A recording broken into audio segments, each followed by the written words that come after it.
Hallo meine Lieben, ich habe von euch schon öfters die Frage bekommen, wie das genau funktioniert mit der Snap Mat bei Cricut und genau das wollte ich euch heute zeigen, somit geht's damit gleich los nach dem Intro.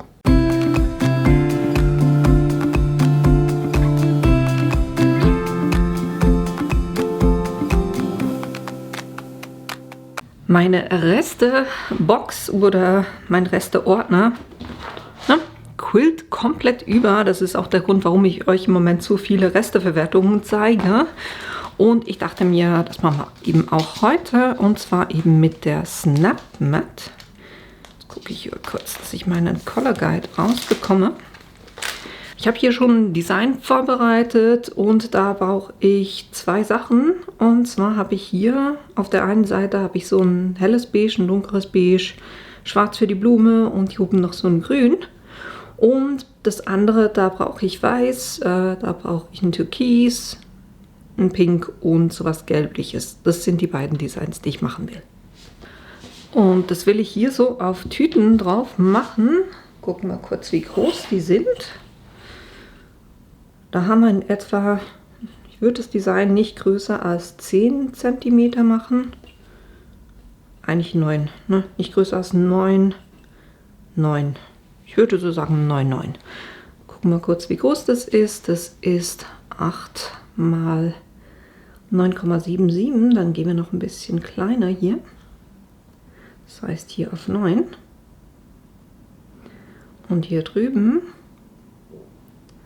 machen wir es auch auf maximal 9 von der Höhe her. So, dann hat das schon mal die richtige Größe. Jetzt mache ich das jeweils so, damit ich nachher noch weiß, welche Farben wohin kommen, dass ich das ganz einfach einmal dupliziere, runterschiebe und für den Moment ausblende. Das ist die erste Gruppe, zweite Gruppe und das hier sind die Dateien oder die Bilder, mit denen ich arbeite. Da markiere ich jetzt einfach mal alles und sage, Moment, hier, zerlegen, das ist auch noch zusammen, zerlegen, hier auch zerlegen.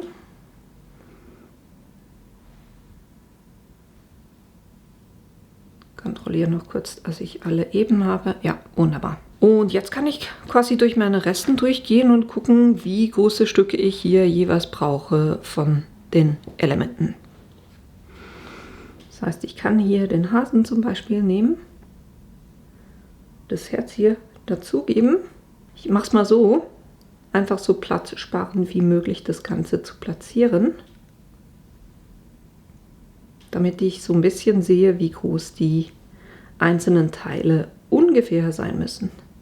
Das ist alles weiß, von dem her kann ich das alles gleichzeitig schneiden.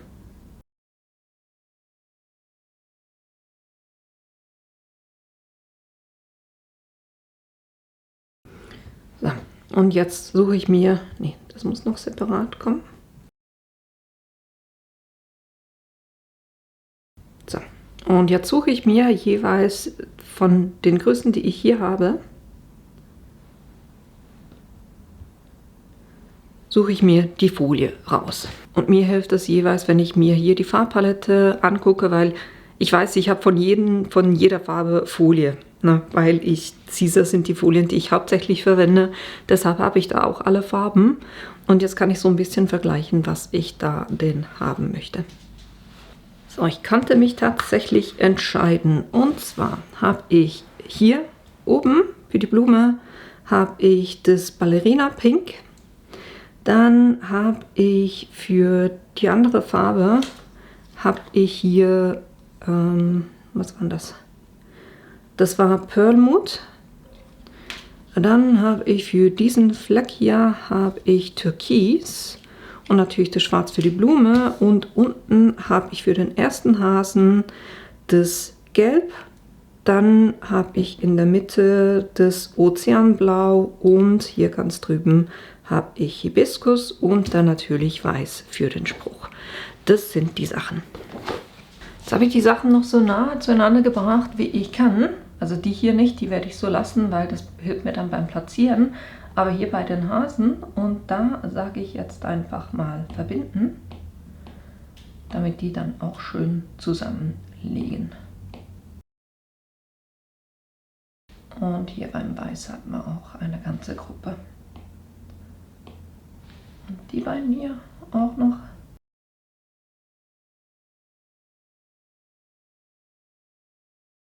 Weil die Teile hier, die hängen schon zusammen. So, jetzt mache ich mir davon kurz ein Foto. Das hilft mir nachher auch ein bisschen. Und jetzt kann ich eigentlich schon sagen, herstellen. Ich will auf der Schneidematte, sage bestätigen. Und was ich jetzt mache, ich nehme alle Elemente. Also ihr hättet entweder vorher sagen können, es soll alles eine Farbe sein. Oder ihr könnt hier bei den einzelnen Matten einfach sagen, Objekt verschieben und dann auf die vordere Matte nehmen. Ne? Es hilft vielleicht auch so ein bisschen vom Platzieren her, dass ihr mal ungefähr die Sachen irgendwo hinbringt. Also hier weiß, bei der weiß ich, das wird schwarz sein. Dann den hier, das war Magenta. Das heißt, ich habe die hier gerade so hingelegt und so werde ich versuchen, die auf der Matte auch hinzulegen. Das heißt, ich hätte den hier, gerne hier unten, das war Magenta. Dann das hier wird rosa sein.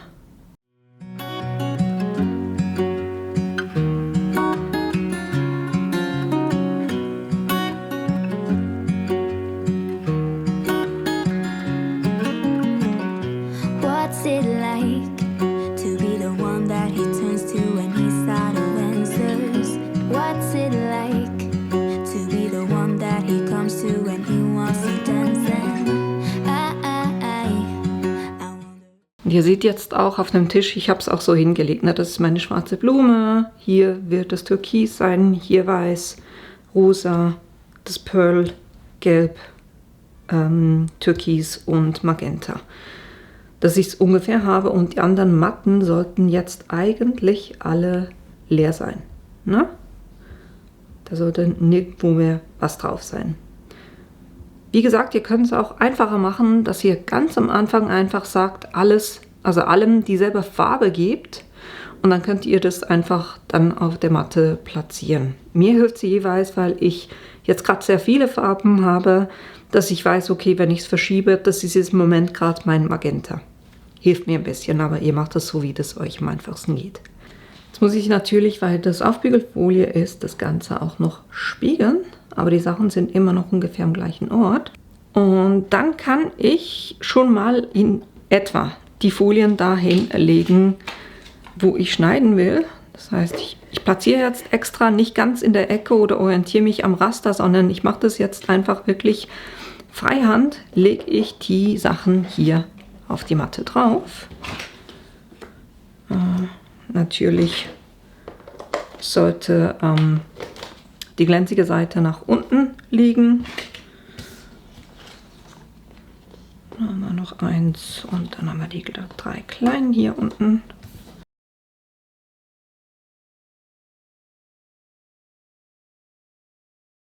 So, das heißt, meine Matte sieht im Moment so aus. Und ich mache das jeweils so, dass ich die jetzt einfach auf den Boden lege, weil dann komme ich am besten mit der Kamera dazu. Weil ihr habt hier unten, ne, hier habt ihr eine Snap Matte Funktion, da geht ihr drauf. Jetzt seht ihr eigentlich schon, dass er versucht, die Matte zu finden. Ich mache das kurz jetzt mit dem, ich filme das mit dem Handy hier rüber und ihr seht es dann aber gleich live, wie das funktioniert.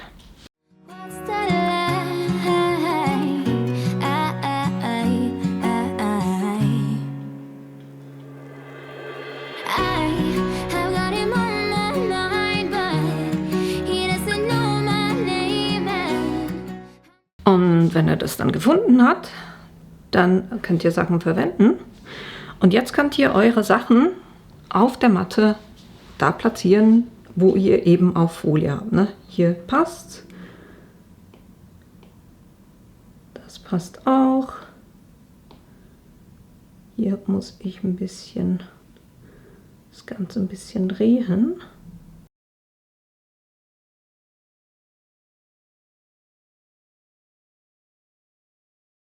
So, das heißt, alles ist jetzt da, wo auf der Matte Folie sein sollte. Ich muss ganz ehrlich sagen, ich habe das selber auch bis jetzt noch nie gemacht, weil ich mache es meistens so, dass ich einfach 4 Farben nehme und die jeweils in den Ecken platziere. Aber wir gucken jetzt, wie gut das funktioniert. Das heißt, ich kann das jetzt, hier kann ich weiter sagen, mein Zubehör auswählen, den Maker. Dann kann ich sagen, dass das Everyday Iron-On ist und die Matte laden und das Ganze schneiden lassen.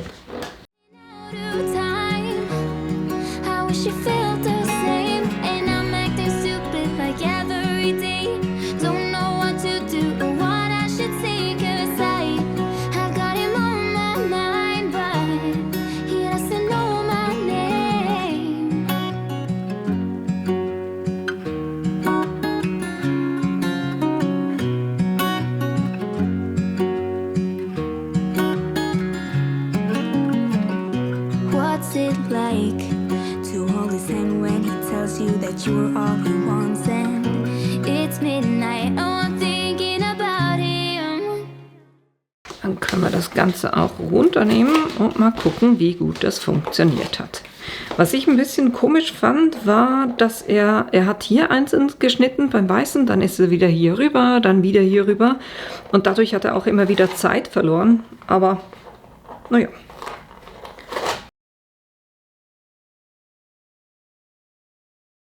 So, jetzt kann ich das entgittern und mir angucken. Respektive der Sparfuchs, na, es hat hier immer noch Teile, die ich dann auch noch weiterverwenden kann. Das kann noch weg.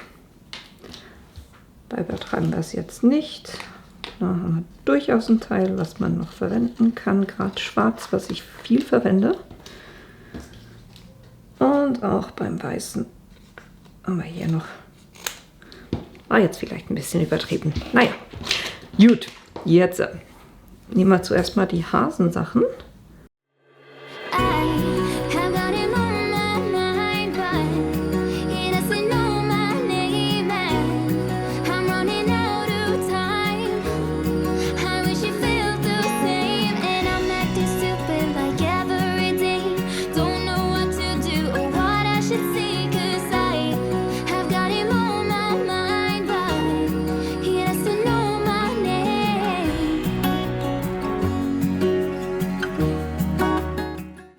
Die haben alle wunderbar funktioniert. Dann noch die anderen Sachen.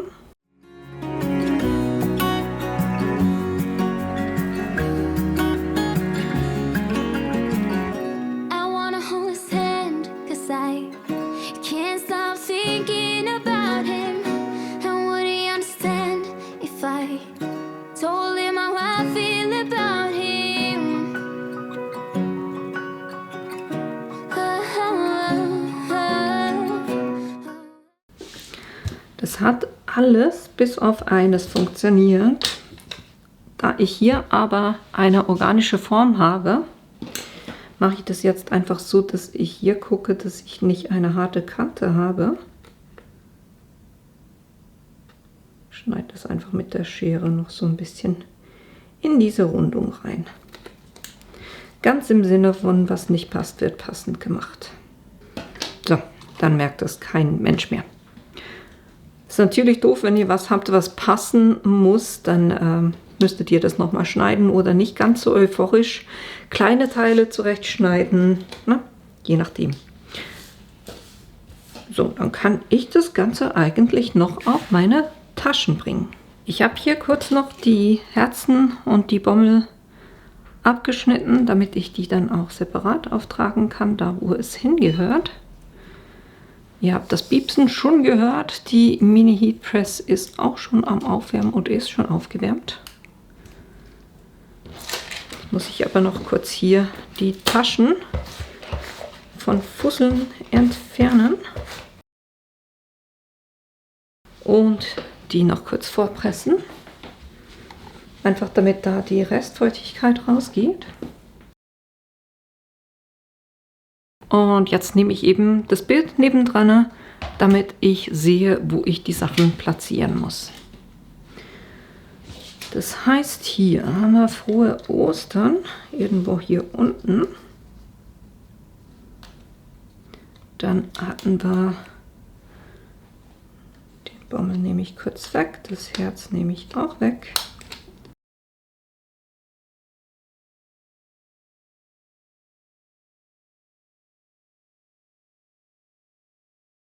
So, ich habe jetzt hier noch die Folie oder die Übertragungsfolie, die Überstand habe ich weggeschnitten.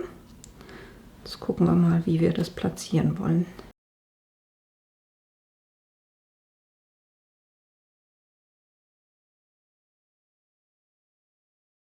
Das heißt, die 4 Sachen haben nebeneinander Platz, von dem her kann ich die jetzt gleich aufbringen.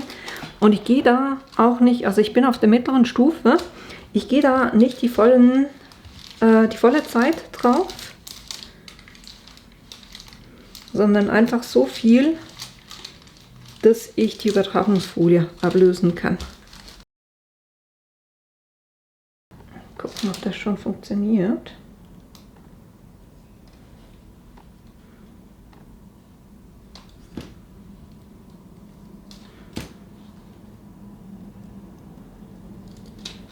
Ja, dann kann ich die Bommel aufbringen.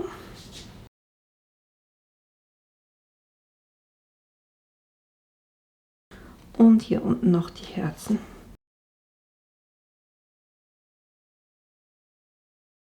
Und wenn sich die Folie überlappt, ist es nicht so schlimm. Es darf einfach nicht da, wo ihr Flexfolie habt. Da darf es sich natürlich nicht überlappen, weil sonst bringt ihr die Flexfolie quasi auf die Übertragungsfolie auf. Und jetzt decke ich das auf jeden Fall ab, weil ihr dürft nie mit der Hitze direkt auf die Flexfolie drauf. Und bringe auch die Sachen noch an.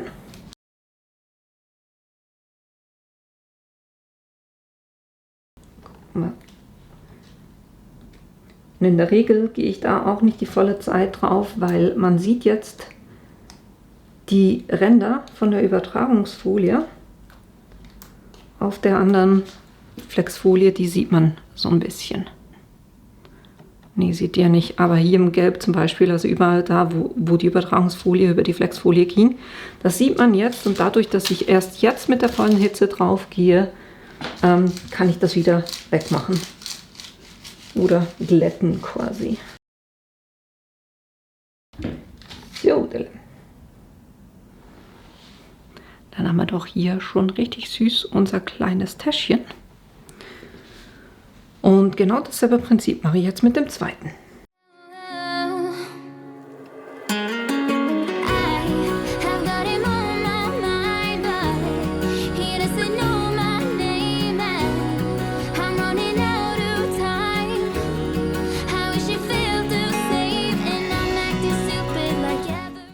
Jetzt kann ich das noch so ein bisschen platzieren, dass es mir besser gefällt.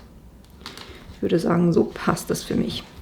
Jetzt nehme ich die oberen Ebenen alle wieder weg. Das ging jetzt nur darum, das schön zu platzieren, wenn ich denn kann.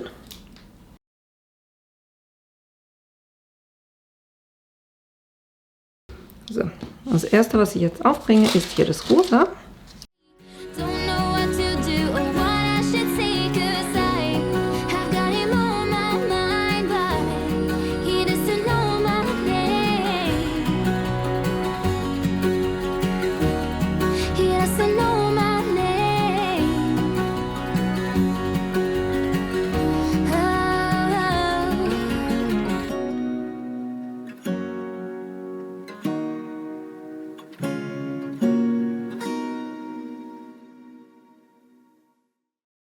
Und so haben wir hier ein wunderschönes Täschchen mit dieser Blume. Und ich würde noch sagen, das ist eine wunderbare Restenverwertung.